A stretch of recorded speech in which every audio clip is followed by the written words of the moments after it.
My husband sent a voice message by mistake, and it made me sick to my stomach from disgust. At him and my best friend. Before continuing the story, let us know in the comments which city you're watching from. Don't forget to subscribe to the channel, hit the notification bell so you won't miss more stories, and leave your like on the video. I need to tell you this story because I can't keep it inside anymore. 3 months ago, I thought I had everything figured out. I was 28, working as a pediatric nurse at Children's Memorial Hospital, and completely convinced I was living a fairy tale. My fiancé and I had been together for 4 years, engaged for 8 months. We'd moved into this beautiful 2-bedroom apartment downtown last spring, splitting the $1,500 rent perfectly down the middle.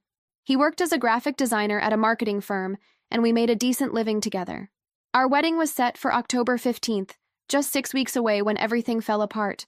But back then, I was floating on cloud 9. We'd spend Sunday mornings at the farmer's market, picking out fresh vegetables and planning elaborate dinners we'd cook together. He'd make coffee in this French press his aunt gave us, and we'd sit on our tiny balcony overlooking the park, talking about our future kids and whether we'd get a house in the suburbs or stay urban. My best friend since high school was practically living with us. She'd come over every Friday night with takeout from that Thai place on 5th Street, and we'd binge-watch shows until midnight. She knew everything about our relationship, how he proposed at the beach last Christmas, how nervous he got meeting my parents, even intimate details I probably shouldn't have shared. She was going to be my maid of honor. The 3 of us were inseparable. Weekend trips to the mountains, double dates when she was seeing someone, game nights that lasted until dawn. She had keys to our apartment and would sometimes crash on our couch after particularly rough nights at the bar where she worked. I loved having my 2 favorite people so close. I remember thinking how lucky I was.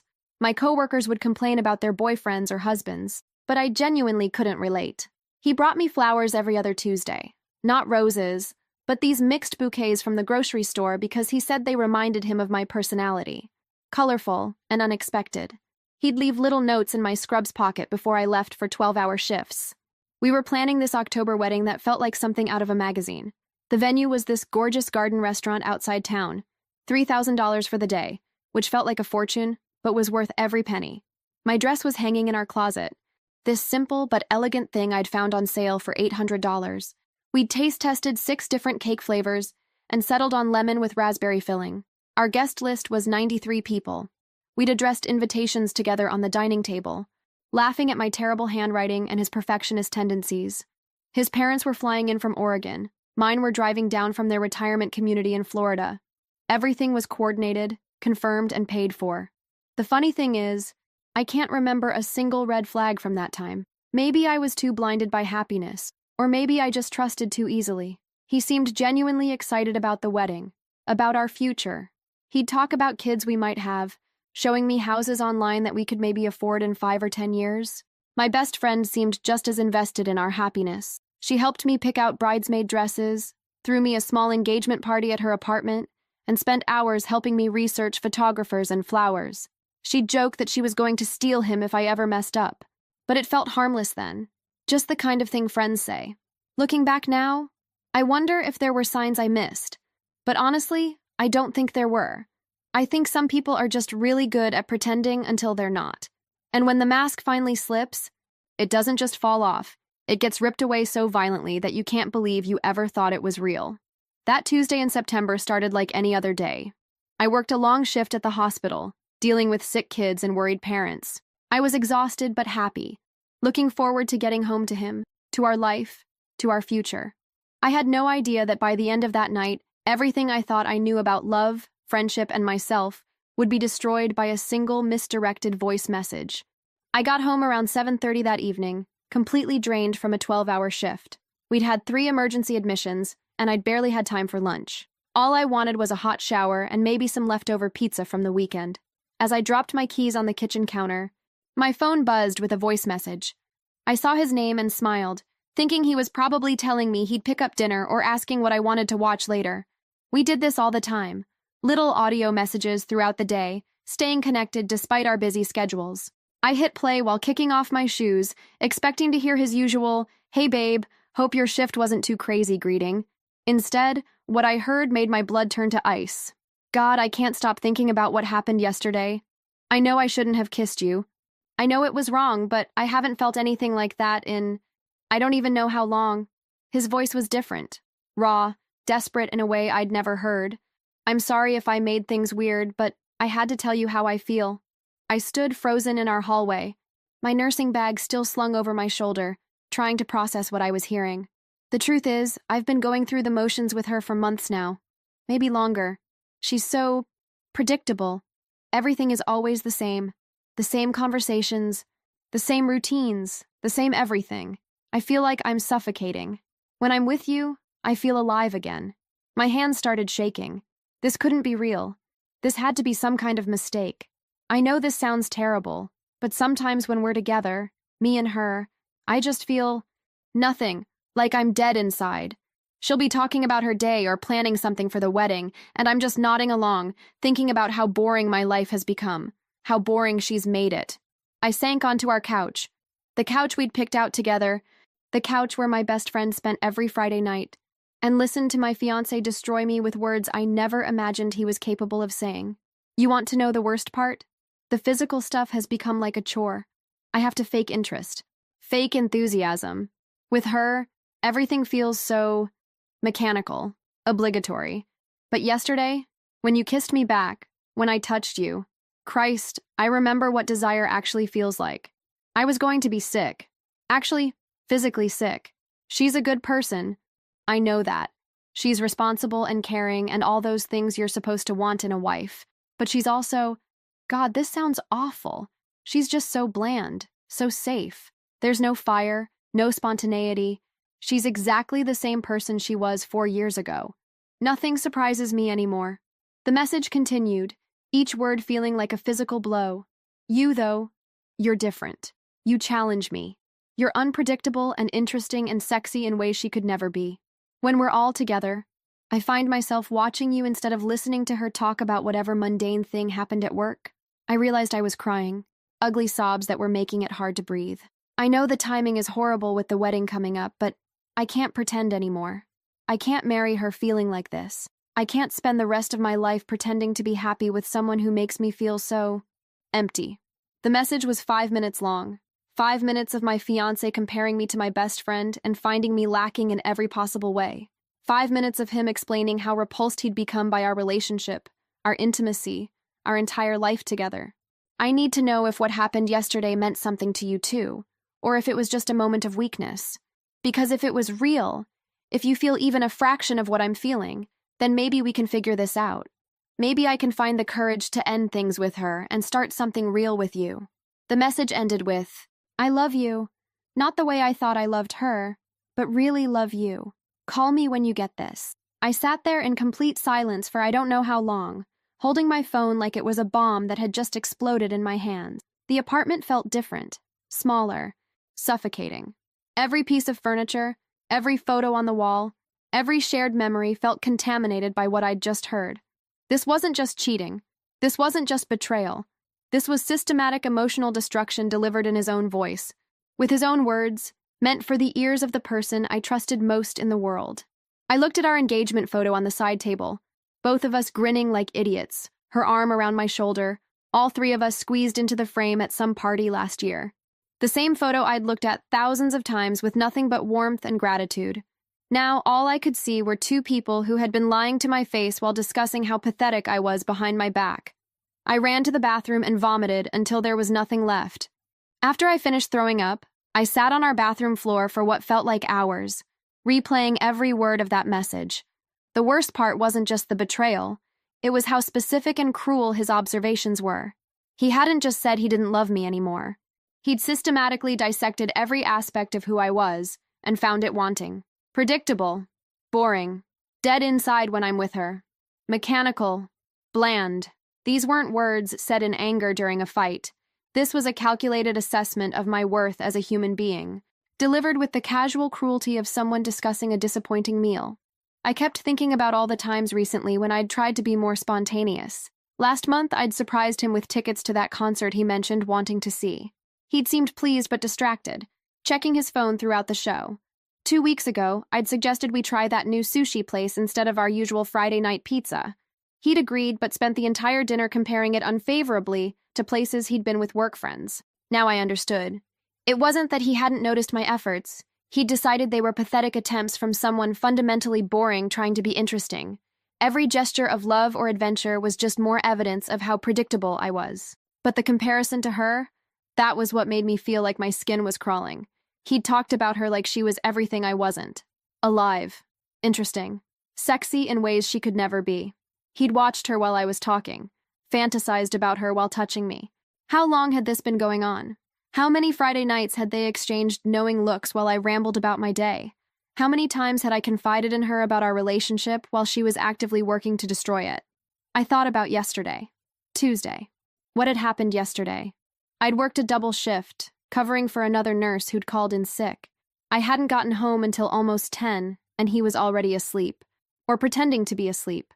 She must have come over while I was at work. They must have been alone in our apartment, in our space, discussing how tedious I was before finally acting on whatever had been building between them. The kiss he mentioned, "I shouldn't have kissed you," made it sound like he'd initiated it.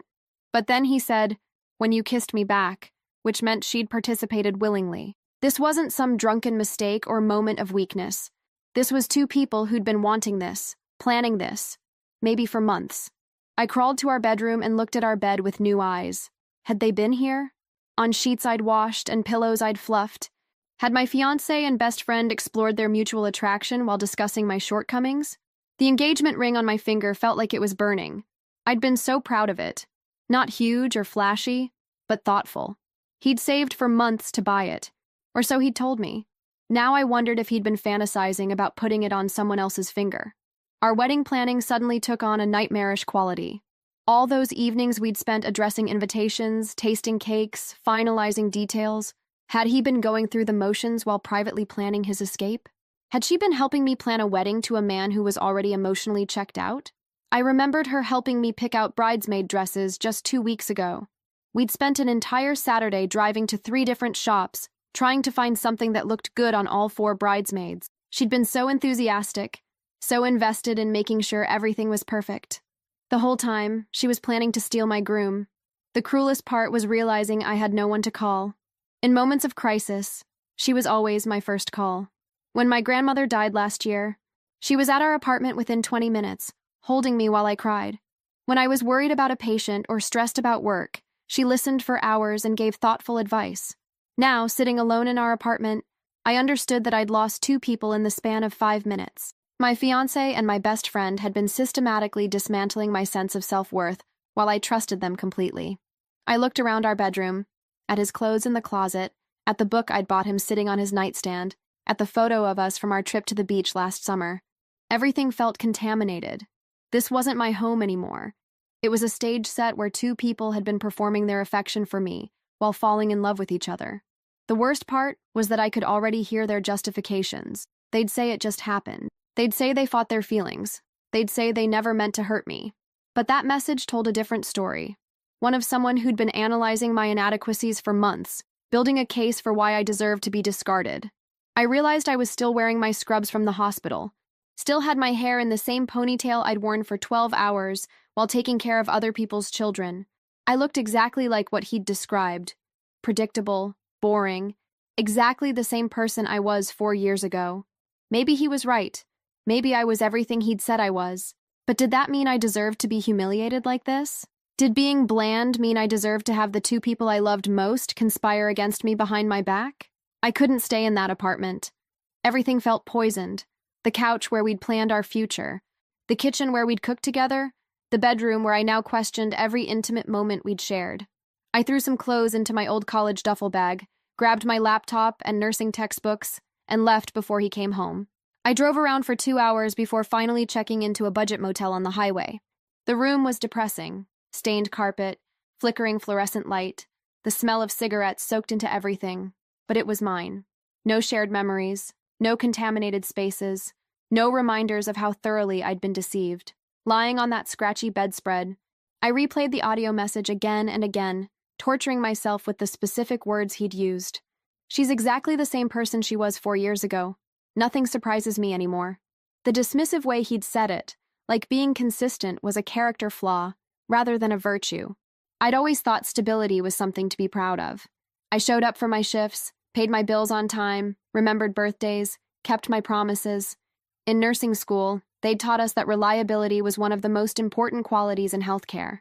Patients and families needed to trust that you'd be there, that you'd do what you said you'd do. But to him, reliability meant boring. Consistency meant predictable.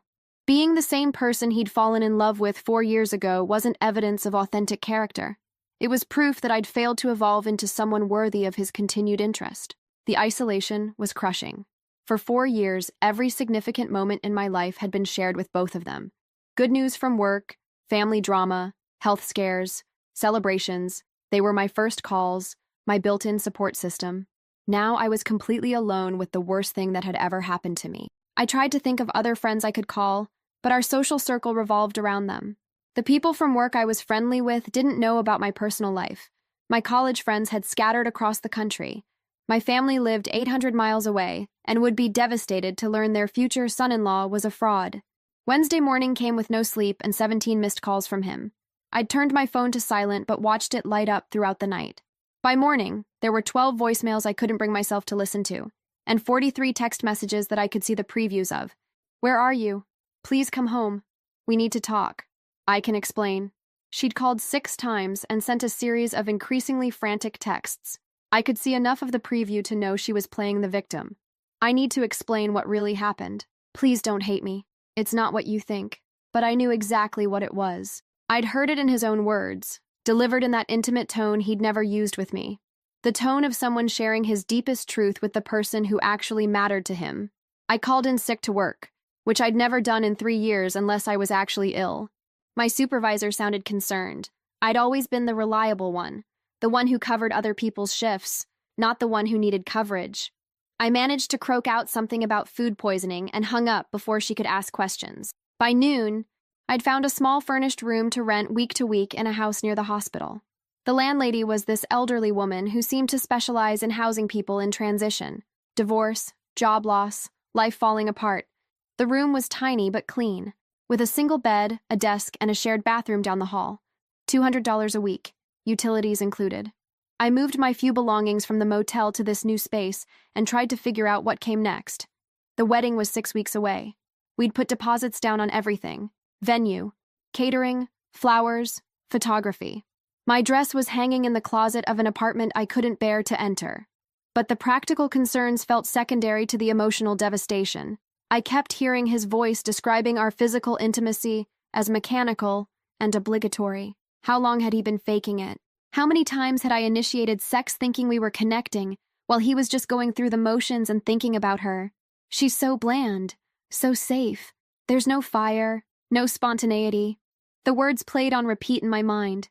I'd thought our relationship was built on genuine compatibility and deep affection. To him, apparently, it was built on my failure to be someone more exciting. The comparison hurt most. He hadn't just fallen out of love with me. He'd fallen in love with her, specifically because she possessed all the qualities he found lacking in me. I wasn't just losing him. I was being replaced by an upgrade, by someone who made him feel alive in ways I never could. That evening, I finally listened to one of his voicemails.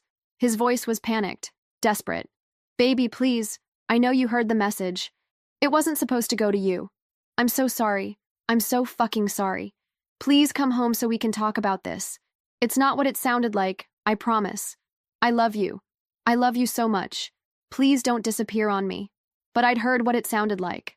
I'd heard him tell another woman, my best friend, that he felt dead inside when he was with me, that our physical relationship was a chore, that I was boring and predictable, and everything he didn't want in a partner. There was no context that could make those words hurt less. No explanation that could undo the casual cruelty of his assessment. He'd revealed who he really was and how he really saw me, and now he was sorry I'd found out. By Friday, the messages had escalated to full panic mode. He showed up at the hospital during my shift, forcing security to escort him out when I refused to see him. My supervisor pulled me aside, clearly concerned about my well-being and the disruption to the ward. His voicemails became increasingly desperate. "Please, just 5 minutes. Let me explain what really happened." I was frustrated and angry about work stuff, and I said things I didn't mean. "You know I love you. You know our relationship is real. Don't throw away 4 years because of one stupid message." But that wasn't what I'd heard. I'd heard someone speaking with complete honesty to the person he actually wanted to be with. There was no anger in his voice, no frustration, just raw truth and longing directed at my replacement. Her messages took a different approach. She sent a series of voice messages that I finally forced myself to listen to, each one more manipulative than the last. I know how this looks, but you have to understand. He kissed me. I was completely shocked. I pushed him away immediately, but he kept talking about how unhappy he was, how confused he felt. I told him he was being ridiculous, that he was probably just having pre-wedding jitters. Then, I swear to you, on my mother's grave, nothing has been going on between us. He caught me at a vulnerable moment.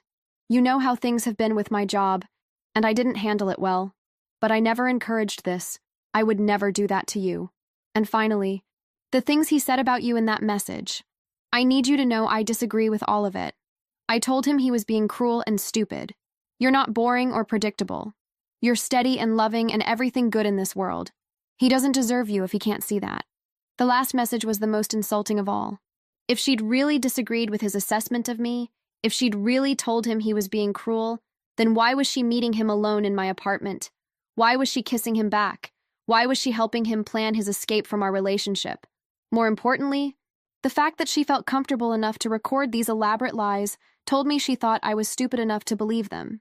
After 15 years of friendship, she was betting on my loyalty and naivety to get her out of this mess. But I wasn't that person anymore. Tuesday night had burned away whatever trusting, forgiving version of myself had existed before hearing that message.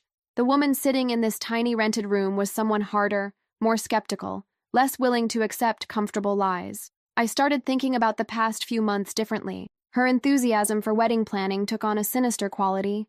Was she gathering intelligence? When she helped me pick out bridesmaid dresses, was she already imagining wearing white to my venue?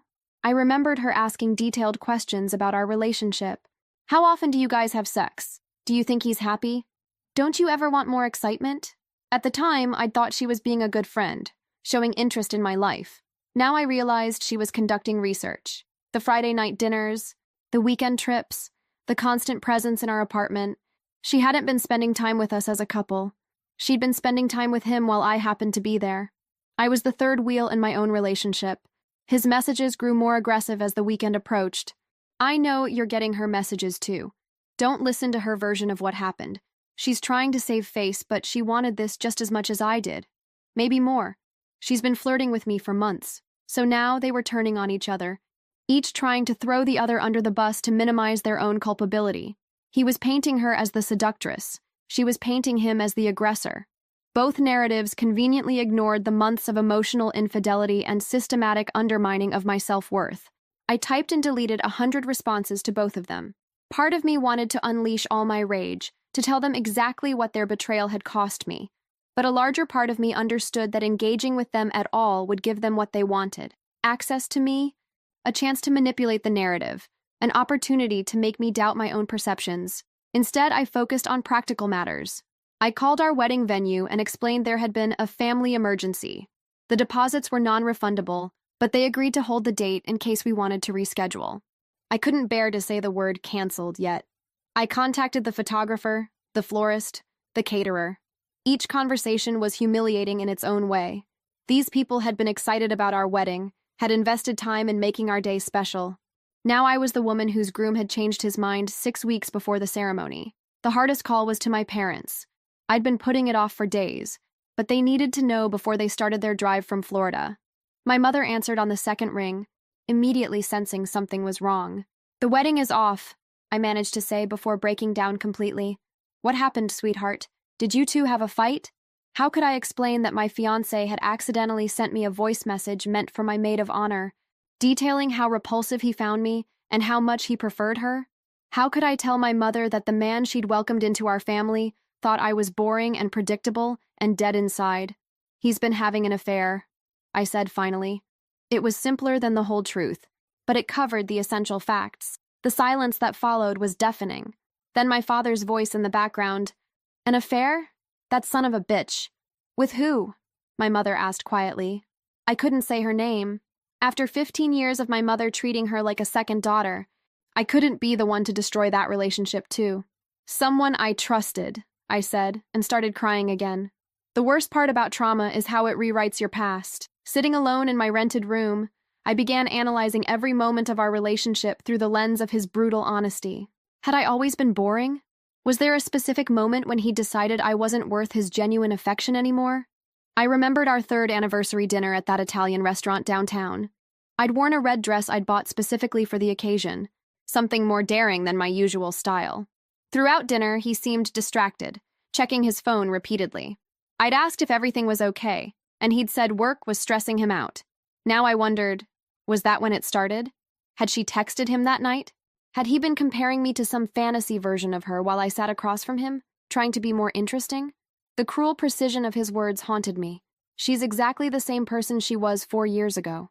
I'd thought consistency was a virtue, but he saw it as stagnation. When had wanting stability become evidence of my inadequacy? I started obsessing over physical details. Mechanical. Obligatory.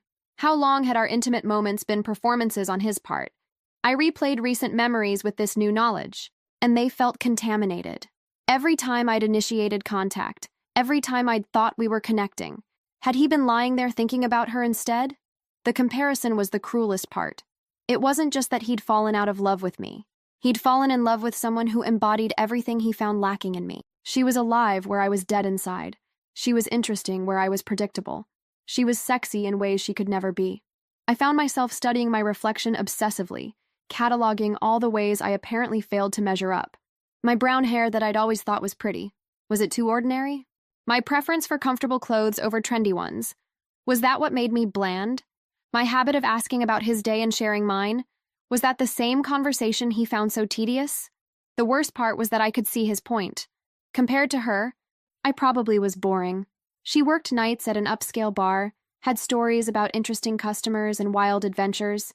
She dated different men, traveled spontaneously, had a wardrobe full of clothes I'd never have the confidence to wear. I was a pediatric nurse who went to bed early, saved money religiously, and found joy in quiet evenings at home. I'd thought he appreciated my stability, my reliability, my genuine interest in building a life together. Instead, he'd been suffocating under the weight of my predictability. By the second week, I'd developed insomnia. I'd lie awake replaying moments from our relationship, analyzing them for signs I'd missed. The time he'd suggested we take a break from our Friday night dinners with her, had that been guilt? The way he'd started working late more often, had he been meeting her? I remembered her asking me once if I ever got jealous of other women. At the time, I'd laughed and said I trusted him completely. She'd given me this odd look and said, "But don't you ever worry that someone more exciting might come along?" I'd thought she was being protective, helping me think about potential threats to our relationship. Now I understood she wasn't warning me about hypothetical threats. She was testing my awareness of the very real threat she represented. The isolation was becoming unbearable. I'd built my entire social life around the two of them, and now I had no one. My coworkers were friendly, but not close friends. My family was worried, but 800 miles away. I was learning what it meant to be truly alone for the first time in my adult life. I started having panic attacks at work. Small things would trigger them. A voice message notification, seeing a couple holding hands, hearing someone talk about their wedding plans. My supervisor suggested I take some time off, but work was the only thing keeping me anchored to reality. The questions wouldn't stop circling in my mind. How long had they been talking about me behind my back? How many of our friend conversations had really been strategy sessions about my relationship? When she gave me relationship advice, was she secretly working to undermine everything she was supposedly helping me fix? I thought about all the times she'd been alone with him while I was working late shifts. All the times she'd crashed on our couch and I'd left for work the next morning while they were both still asleep. All the intimate details I'd shared with her about our relationship, our problems, our plans, information she could use to position herself as the perfect alternative. The betrayal felt infinite, spreading backward through years of memories and poisoning them all. Every laugh we'd shared, every secret she'd kept for me, every moment of support during difficult times, all of it was now suspect. How much of our friendship had been real, and how much had been reconnaissance? But the most devastating realization was that maybe he was right about me. Maybe I was everything he'd said. Boring. Predictable. The same person I'd been 4 years ago. Maybe that message wasn't cruelty. Maybe it was just honesty delivered to the wrong recipient. Maybe I deserved to be replaced by someone more interesting, more alive, more worthy of genuine desire. Maybe the problem wasn't that he'd been lying to me for months. Maybe the problem was that I'd never been worth telling the truth to in the first place. 3 weeks after hearing that message, I finally agreed to meet him. Not because I wanted reconciliation, but because I needed answers to the questions that were eating me alive. We met at a coffee shop across town, somewhere with no shared memories to contaminate. He looked terrible, unshaven, dark circles under his eyes, wearing the same t-shirt he'd had for years. Part of me felt satisfied seeing him suffer. A larger part felt nothing at all, which scared me more. "Thank you for coming," he started, reaching across the table like he might try to hold my hand. I pulled back instinctively. "I need you to explain something to me," I said, cutting straight to what mattered. "In that message, you didn't just say you were attracted to someone else. You gave a detailed analysis of everything that's wrong with me as a person. I need to know if that's really how you see me." He looked uncomfortable, shifting in his chair. I was frustrated that day. I'd had a horrible meeting with my boss, and I was just... I don't know, I wasn't thinking clearly. "Don't." I kept my voice steady, though my hands were shaking. That message wasn't angry ranting. "You spoke for 5 minutes about how boring and predictable I am. You compared our sex life to a chore. You said you felt dead inside when you were with me. Those weren't heat-of-the-moment words. That was your honest assessment of who I am." He stared at his coffee cup. "I never meant for you to hear that. But you meant every word when you said it to her." I leaned forward. "I need to know. How long have you felt this way about me? How long have you been faking everything?" "I haven't been faking." "Stop lying." The words came out louder than I intended, causing other customers to look our way. I lowered my voice. "I heard you tell her that our physical relationship was mechanical and obligatory. I heard you say you had to fake interest and enthusiasm. How long has that been true?" He was quiet for a long moment. When he finally spoke, his voice was barely audible. "I don't know. Maybe 6 months? Maybe longer. I kept thinking it was just a rough patch, that the spark would come back. So you've been lying in my bed, touching me, telling me you loved me, while feeling absolutely nothing." "It wasn't nothing. I do love you, just not the way you love her." I wasn't asking. I was stating a fact we both knew was true. He nodded miserably. "I'm sorry. I'm so fucking sorry. I never wanted to hurt you like this. But you did want to hurt me. You and she have been discussing my inadequacies for months. You said in that message that she was everything I wasn't. Alive, interesting, sexy. You didn't stumble into that comparison. You've been building it systematically. She never said anything bad about you," he protested. "She kept telling me I was wrong, that you were great. While kissing you in our apartment." I cut him off. "While helping you realize what real desire felt like. While listening to you describe me as bland and boring and agreeing enough to sleep with you anyway." His face flushed. "We didn't sleep together. It was just that one kiss. Don't." I held up my hand. "Don't insult my intelligence any more than you already have. You told her you loved her. You talked about ending things with me to start something real with her. That doesn't happen after one impulsive kiss." He slumped in his chair, finally dropping the pretense. "We didn't plan this. It just developed over time. We tried to fight it. How noble of you both." The sarcasm felt good, like finding my voice again. "Tell me about the trying to fight it. Was that when you were analyzing my personality defects? Or when you were comparing my body to hers? Or when you were discussing how much happier you'd be without me?" "It wasn't like that. It was exactly like that." I stood up, no longer caring who was watching. "You didn't just cheat on me. You turned me into a joke, a problem to be solved, an obstacle to your happiness. You took everything I thought was good about myself and made it evidence of why I deserved to be discarded." He looked up at me with tears in his eyes. "I love you. I know I fucked up, but I do love you. Can't we try to work through this?" For a moment, seeing him cry, I almost felt something like sympathy. This was the man I'd planned to marry, the person I'd trusted with my heart and my future.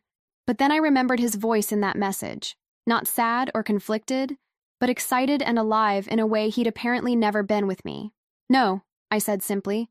"You can't love someone you have so little respect for. And I can't be with someone who sees me the way you do." "The wedding. There is no wedding. I've already started canceling everything." I picked up my purse. "One more question. Did she help you plan this conversation? Did you two discuss what you'd say to convince me to take you back?" His silence was answer enough. I walked out of that coffee shop feeling something I hadn't felt in 3 weeks. Clarity. He'd confirmed everything I'd suspected and more. This hadn't been a moment of weakness or a mistake born of confusion. It had been a systematic emotional affair built on their mutual agreement that I was inadequate. but for the first time since hearing that message, I wondered if maybe his assessment of me said more about him than about me. After leaving the coffee shop, I felt strangely energized. For weeks, I'd been drowning in self-doubt, wondering if everything he'd said about me was true. But seeing him try to minimize and manipulate what I'd heard gave me a different perspective. This wasn't someone whose opinion I should value. This was someone who'd spent months lying to my face while plotting his escape. I decided I needed to understand the full scope of their deception. If I was going to rebuild my life, I needed to know exactly what I was rebuilding from. I still had access to our shared cloud storage account, photos, documents, everything we'd accumulated over 4 years together. I'd been avoiding it, afraid of what I might find, but now I was ready to face the truth. What I discovered was worse than I'd imagined. In a folder marked Work Stuff, his clever hiding place, I found months of screenshot conversations between them. Not the actual message thread, but screenshots she'd sent him of our conversations, with her commentary added. March 15th. A screenshot of me texting her about being worried that he seemed distant lately. Her response to him? She's so needy. Can't she just give you space without making it about her insecurities? April 2nd. A screenshot of me asking her advice about surprising him for his birthday. Her response? God, she tries so hard. It's actually kind of sad. The whole surprise thing is so predictable. April 20th. A screenshot of me confiding that our physical relationship felt off lately, asking if she thought it was normal for couples to go through dry spells. Her response, maybe he's just bored. Some people need more excitement than others. I sat in my tiny room, staring at months of evidence that my best friend had been systematically undermining me while pretending to offer support. Every vulnerable moment I'd shared with her, every insecurity I'd confided, every piece of relationship advice I'd sought, she'd turned into ammunition against me. But the screenshots revealed something else. My instincts had been right. I had noticed his distance. I had sensed something was wrong. I had tried to address problems in our relationship. I wasn't the oblivious, complacent partner their narrative painted me as. I was someone who'd been gaslighted into doubting my own perceptions. The commentary got crueler as the months progressed. By June, she was openly mocking my attempts to reconnect with him. June 10th, screenshot of me suggesting we plan a weekend getaway. Her response, she really thinks a change of scenery will fix whatever's wrong with her personality. June 25th, screenshot of me asking if she thought I should be more spontaneous. Her response, you can't teach someone to be interesting. Either you have it or you don't. But the most damaging discovery came in a folder marked Future Plans. They'd been planning their life together while I was planning our wedding. Apartment listings in different neighborhoods, screenshots of vacation destinations, even a pros and cons list about timing. When would be the best moment to end things with me? Under cons, they'd listed, wedding deposits already paid. Her parents really like me. Might look bad at work. Under pros, can finally be honest. No more pretending. She'll probably be fine. She's stronger than she thinks. They'd reduced the destruction of my life to a cost-benefit analysis. My emotional devastation was acceptable collateral damage as long as the timing worked out for them. I found drafts of the conversation he'd planned to have with me. Multiple versions refined over weeks. Version 1, I think we've grown apart. Maybe we should postpone the wedding. Version 2, I've been feeling confused about us lately.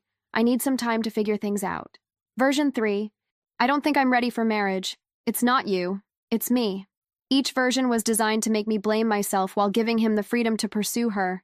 They'd workshopped different ways to destroy me while maintaining their moral superiority. But the final document in that folder changed everything. It was a text draft she'd written but never sent, dated 2 days before his accidental voice message. I can't keep watching you pretend to be happy with her. It's not fair to any of us. She deserves someone who actually wants to be with her. And you deserve to be with someone who makes you feel alive. Maybe it's time to stop being a coward and tell her the truth. She hadn't been a passive victim of his pursuit. She'd been pushing him to end our relationship. She'd been the one encouraging him to stop pretending to be happy with me. The woman I'd trusted with my deepest secrets, who'd held me while I cried about my grandmother's death, who'd been my maid of honor. She'd been actively working to destroy my relationship while comforting me about the very problems she was helping to create. I realized then that his assessment of me as boring and predictable wasn't objective truth. It was a narrative they'd constructed together to justify their betrayal. They needed me to be inadequate to make their affair feel righteous instead of selfish. But looking at these conversations, I could see something they couldn't. I hadn't been the problem in our relationship. I'd been the solution they were determined to reject. I'd noticed his distance and tried to address it. I'd sensed our connection was fading and made efforts to rekindle it. I'd been vulnerable about my insecurities and sought help from someone I trusted. I'd done everything a loving partner should do when facing relationship challenges. Their conspiracy hadn't been necessary because I was failing. It had been necessary because I was succeeding. Because despite their months of sabotage, I was still trying to save what we had. For the first time in a month, I felt something other than shame and self-doubt. I felt rage. Pure, clean, clarifying rage at two people who'd spent months psychologically torturing me while pretending to love and support me. They hadn't just betrayed me, they'd made me complicit in my own destruction by turning my best friend into a weapon against my relationship and my self-worth. But they'd also made a crucial mistake. They'd documented everything. The rage felt different from the despair I'd been drowning in for weeks. It was energizing, clarifying, almost intoxicating after so much self-doubt. For the first time since hearing that voice message, I felt like myself again. Or maybe like a stronger version of myself I'd never known existed. I spent the weekend methodically canceling every aspect of our wedding. Not with the shame and embarrassment I'd felt before, but with the satisfaction of dismantling something that had been built on lies. The venue manager was surprisingly understanding when I explained there had been a significant betrayal of trust. She even offered to write a letter confirming the cancellation was due to the groom's infidelity, which might help with insurance claims on the non-refundable deposits. The photographer was less sympathetic about losing the booking, but agreed to apply half our deposit toward a portrait session if I ever wanted professional photos for myself. Breakup photos are becoming really popular, she said. Very empowering. I found myself laughing at that, actually laughing for the first time in a month. The idea of doing a photo shoot celebrating my freedom from someone who found me boring suddenly seemed brilliant. But the real turning point came when I called my supervisor at the hospital. I'd been dreading the conversation, expecting pity or awkward questions about my personal life. Instead, she said something that stopped me cold. "I'm sorry you're going through this, but I have to say, you seem more like yourself this week than you have in months. More confident, more present with the patients. Whatever you're working through, it's bringing out something good in you. More like myself." The phrase echoed in my mind all weekend. He'd criticized me for being exactly the same person she was 4 years ago, as if that were evidence of my failure to grow. But maybe being the same person meant I'd never lost sight of who I really was, despite months of subtle psychological manipulation designed to make me doubt myself. I started thinking about the woman I'd been before our relationship began to deteriorate. I remembered being confident at work, making friends easily, having opinions and interests that didn't require his approval. When had I started second-guessing everything, asking his permission for decisions I was perfectly capable of making alone? I realized it had been gradual, so subtle I hadn't noticed it happening. A dismissive comment here, a lack of enthusiasm there, slowly training me to seek his approval and doubt my own instincts. Classic emotional manipulation disguised as normal relationship dynamics. Monday morning, I walked into work with a different energy. Instead of hiding my situation, I was honest when colleagues asked how I was doing. My fiancé had an affair with my best friend, so I'm starting over, I'd say matter-of-factly. It's been difficult, but I'm discovering things about myself I'd forgotten. The responses surprised me. Instead of pity, I got respect. Instead of awkward silence, I got stories. Other people who'd survived betrayals, who'd rebuilt their lives, who'd discovered strength they didn't know they possessed. My colleague from the NICU, someone I'd always admired but barely knew personally, invited me to lunch. "I went through something similar 5 years ago," she said. "Best thing that ever happened to me, though I couldn't see it at the time. Want to hear what I learned?" Over salad and sandwiches, she told me about her ex-husband's affair and how it had led to her going back to school for her master's degree, taking a promotion she'd never thought she was qualified for, and eventually meeting someone who actually appreciated her ambition instead of feeling threatened by it. "The hardest part," she said, "was realizing how small I'd made myself to keep him comfortable. When that relationship ended, I had to remember who I was before I started editing myself for someone else's approval." That phrase hit me like lightning. Editing myself for someone else's approval. That's exactly what I'd been doing. Somewhere along the way, I'd stopped being myself and started being his version of an acceptable girlfriend. Quieter, less demanding, more accommodating.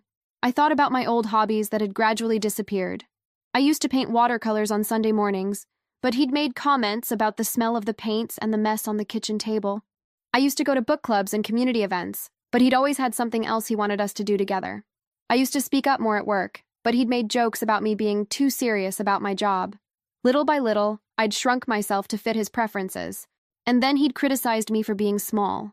That evening, I drove to an art supply store and bought watercolor paints, brushes, and good paper. I set up at the small desk in my rented room and painted for 3 hours. Abstract shapes in bright colors, nothing representational, just pure expression of feeling. It felt like coming back to life. I started making other small changes. I bought clothes I liked instead of clothes I thought he'd approve of. I made plans with work colleagues I'd always wanted to know better. I signed up for a pottery class that met Thursday evenings, something I'd mentioned wanting to try for years but had never prioritized. Most importantly, I stopped checking my phone obsessively for messages from him or her. I'd blocked both their numbers after finding those screenshots, and the silence felt like freedom instead of abandonment. For the first time since this nightmare began, I wasn't mourning the loss of our relationship. I was celebrating the rediscovery of myself. 6 weeks after hearing that voice message, something remarkable happened. I got a promotion. The head nurse position in pediatric intensive care had opened up unexpectedly, and my supervisor recommended me for it. The interview process was rigorous, but I approached it with a confidence I hadn't felt in years. "You've shown remarkable resilience and growth over the past month," the department head said during my final interview. "Your colleagues speak very highly of your leadership during difficult situations, and your patient outcomes have always been exemplary." When they offered me the position, I almost cried, not from stress or overwhelm, but from pure pride. This was something I'd earned through my own competence and character, not something that depended on anyone else's approval or validation. The promotion came with a significant raise, enough that I could afford my own one-bedroom apartment near the hospital. As I signed the lease, I realized this was the first living space in 4 years that was entirely mine. No shared decisions, no compromises, no walking on eggshells around someone else's preferences. I furnished it exactly as I wanted. Bright colors, plants everywhere, a dedicated corner for painting with good natural light. The walls were covered with my artwork, photos of my family, and inspirational quotes that actually meant something to me. It felt like a physical manifestation of reclaiming my identity. But the real revelation came through my interactions with new people who had no preconceptions about who I was supposed to be. At pottery class, I was surprised to discover that other students found me funny, not in a self-deprecating way, but genuinely witty and engaging. The instructor, a woman in her 60s who'd been teaching for decades, pulled me aside after the 3rd class. "You have wonderful creative instincts," she said, examining a vase I'd thrown. "But more than that, you bring such positive energy to the group. Have you ever considered teaching? You'd be wonderful with children." I started volunteering to teach art classes at a community center on weekends. The kids loved my energy and enthusiasm, qualities that had apparently always been there, but had been systematically diminished in my previous relationship. At work, my new role revealed leadership abilities I didn't know I possessed. When dealing with crisis situations, I was calm and decisive. When mediating conflicts between staff members, I was diplomatic but firm. When comforting families facing their worst nightmares, I was compassionate but strong.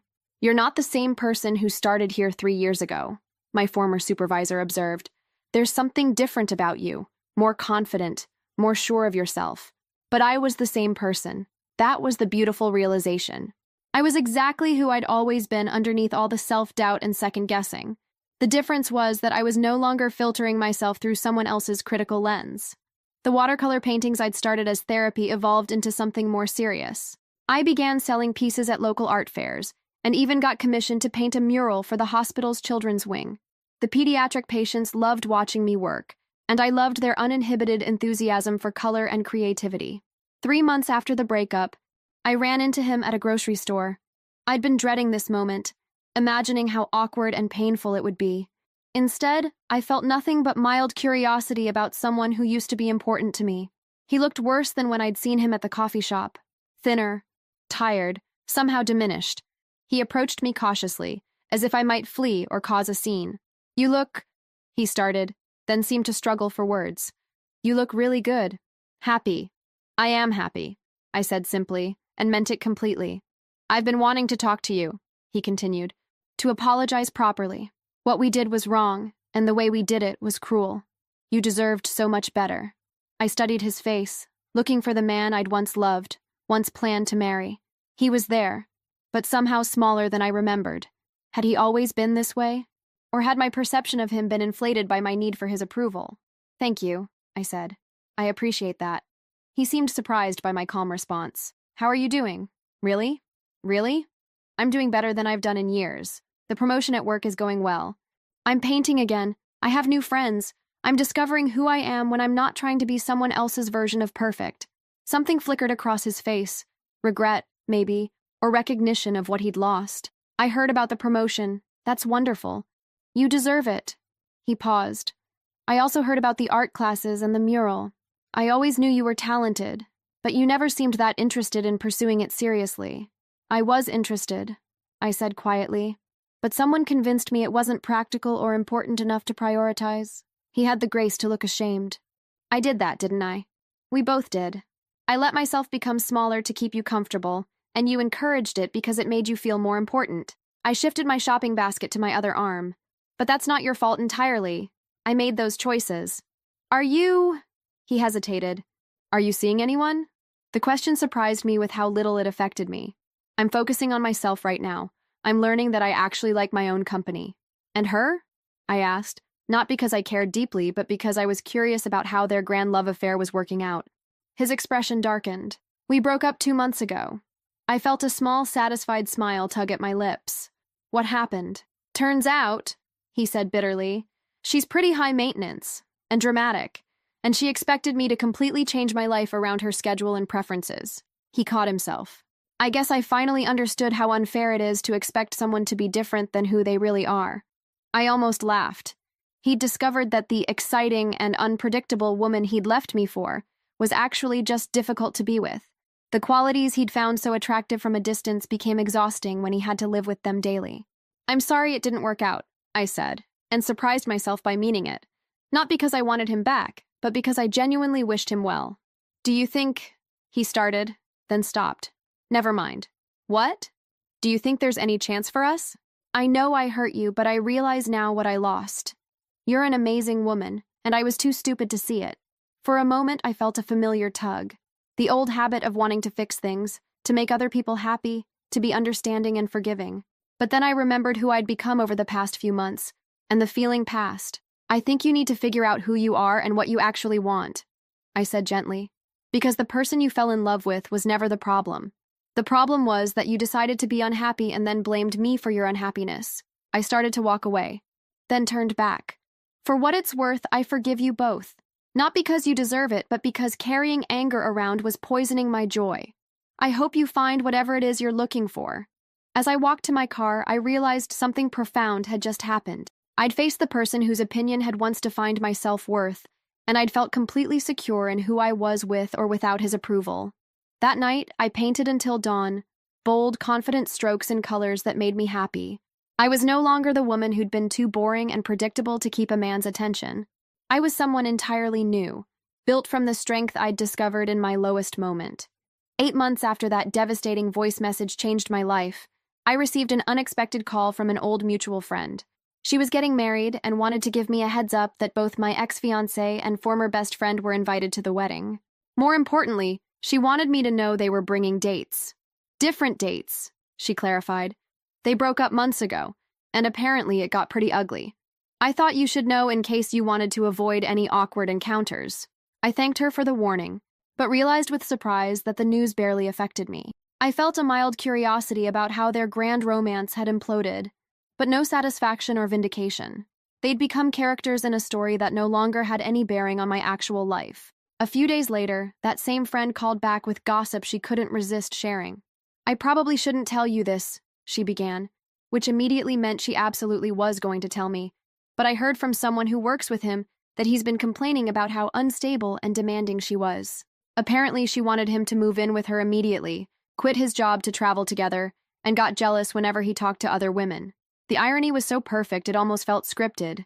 He'd left me because I was boring and predictable, only to discover that exciting and unpredictable were exhausting to live with. The woman he'd praised for being spontaneous turned out to be impulsive and controlling. And get this," my friend continued, "she's been telling people that he was emotionally unavailable and commitment phobic. Apparently, she expected him to propose after 3 months, and when he said it was too soon, she accused him of still being in love with you. I found myself genuinely laughing at that revelation.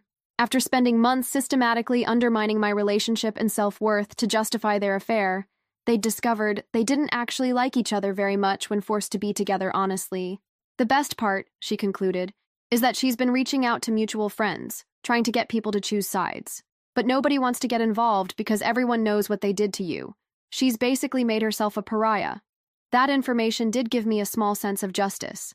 Not because I wanted her to suffer, but because actions having consequences felt like cosmic balance being restored. But the real confirmation of my growth came a few weeks later when I ran into her at a coffee shop downtown.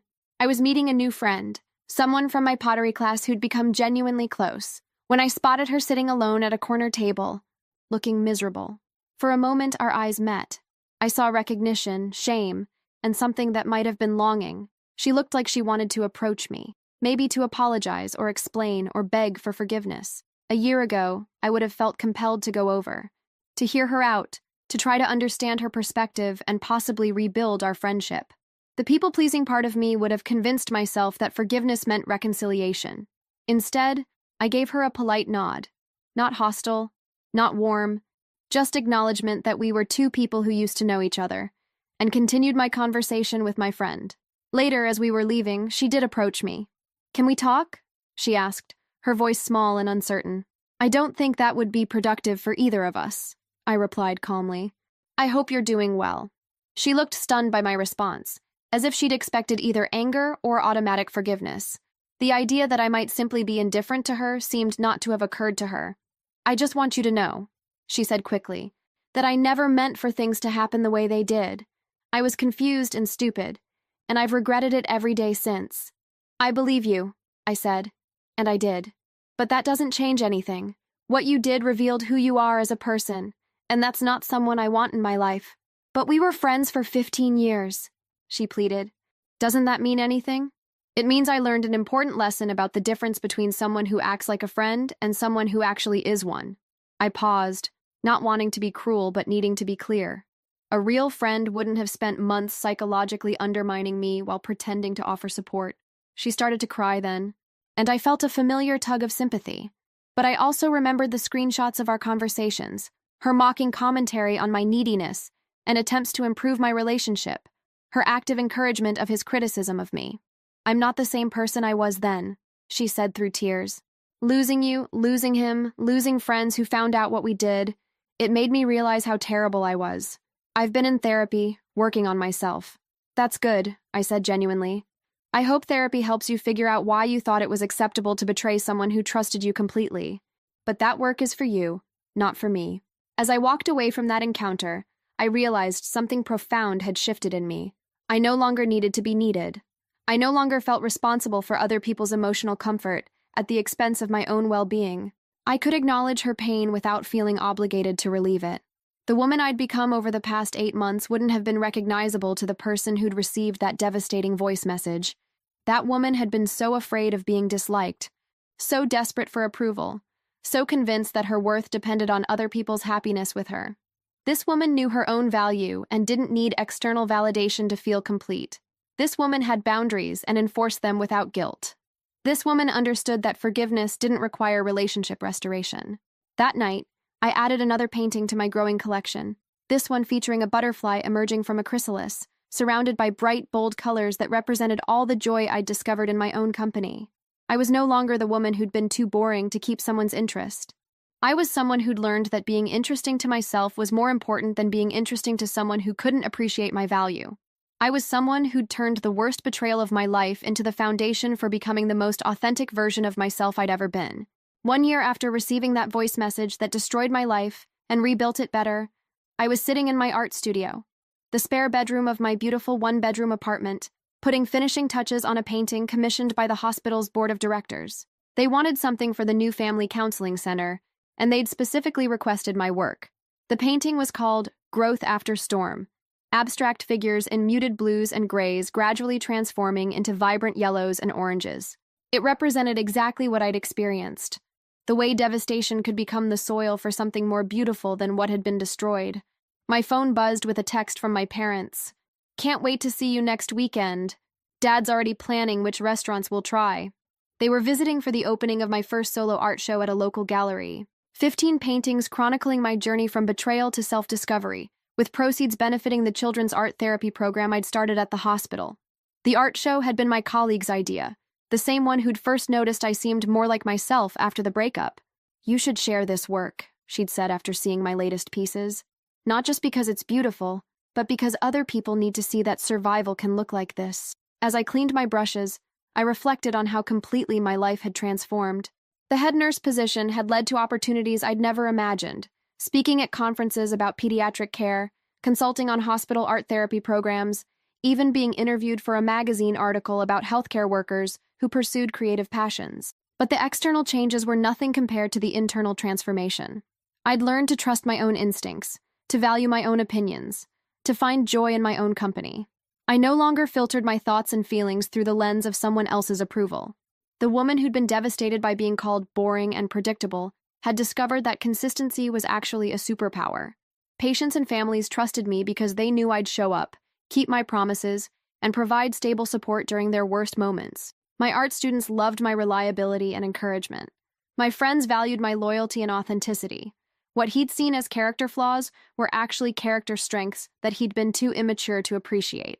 I'd also learned the difference between loneliness and solitude. For years, I'd been afraid to be alone with my thoughts, constantly seeking validation and companionship to feel complete.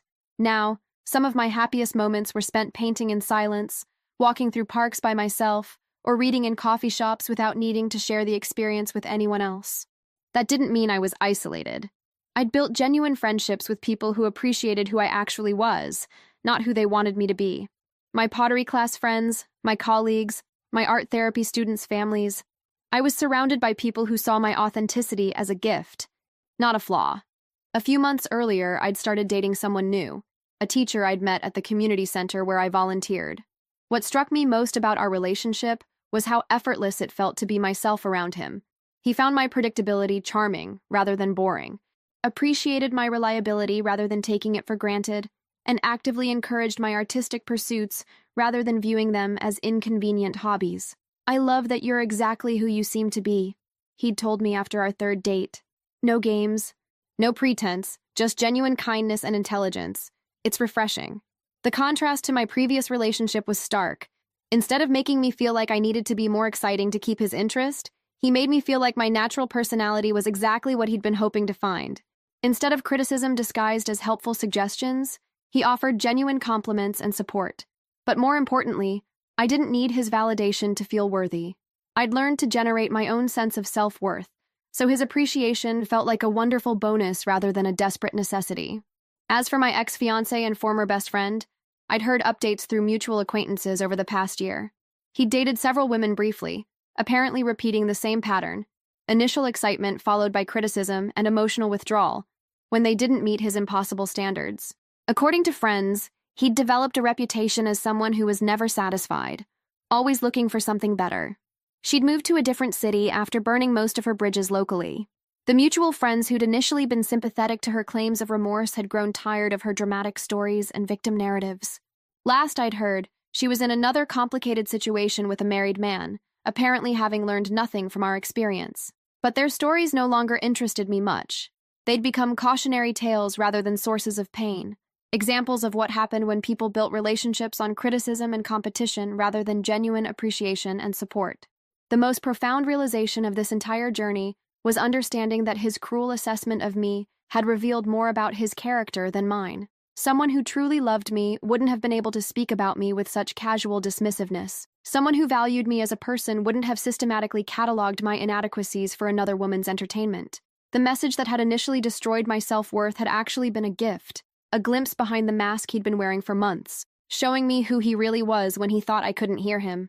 It had freed me from a relationship with someone who was fundamentally incapable of appreciating what I had to offer. Now, surrounded by people who saw my consistency as strength, my kindness as wisdom, and my authenticity as rare and valuable, I understood that the problem had never been me. The problem had been trying to force myself into a relationship with someone who was determined to be dissatisfied. I finished cleaning my brushes and stood back to admire the completed painting. Tomorrow, I'd deliver it to the hospital, where it would hang in a space dedicated to helping families heal from trauma. Next weekend, I'd open my first solo art show to a room full of people who celebrated my growth rather than criticized my stability. That voice message had been meant to destroy me, but instead, it had revealed my strength. I'd learned that being abandoned by people who didn't value me wasn't a tragedy. It was an opportunity to find people who did. I was no longer the woman who'd been too boring to keep a man's attention. I was someone who'd discovered that the right person wouldn't want me to be anyone other than exactly who I was. And until that person came along, I was perfectly happy being that person all by myself.